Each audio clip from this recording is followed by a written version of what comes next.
ఇప్పుడే నిజమైన తెలంగాణ వచ్చినట్లు అనిపిస్తుందని తెలంగాణ జనసమితి అధ్యక్షుడు కోదండరాం అన్నారు. కాంగ్రెస్ హయాంలో ఉద్యోగులకు ఇబ్బందులు ఉండవని చెప్పారు. కాంగ్రెస్ ప్రభుత్వం ఏర్పడుతుండటంతో సచివాలయం ఉద్యోగులు సంబరాలు చేసుకున్నారు.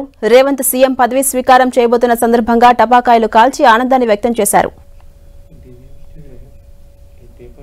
చాలా ఏళ్ల తర్వాత ఇవాళ ప్రజలు ఒకటే మాట చెప్తున్నారు, తెలంగాణ వచ్చినట్టుంది. ఇవాళ నిజంగా ఇవాళ తల మీదకి వెళ్ళి భారం దించుకున్నట్టుంది, ఎద మీద నుంచి కుంపడి దించుకున్నట్టుంది అనేటువంటి మాట ఎక్కడ పోయినా అదే మాట ప్రజలు చెప్తా ఉన్నారు.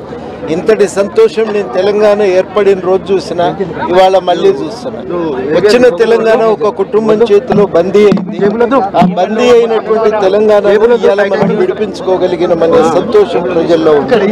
ఇప్పటికిక ప్రజా తెలంగాణ నిర్మాణమే మన ముందు బాకీగా ఉంది. ప్రజా తెలంగాణ నిర్మాణమే బాకీ ఉంది.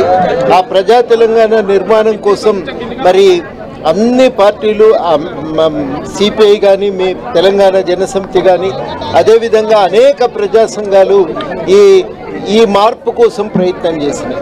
ఇవాళ కీలకం ఏంటంటే ఈ మార్పు ఏ లక్ష్యం కోసం ప్రజలు కోరుకున్నారో ఆ లక్ష్య సాధన అంటే ఒక ప్రజాస్వామికమైన తెలంగాణ, ప్రజలందరికీ మేలు చేసేటువంటి అభివృద్ధి, ఉపాధి కల్పించేటువంటి అభివృద్ధి రావాల్సిన అవసరం ఉంది.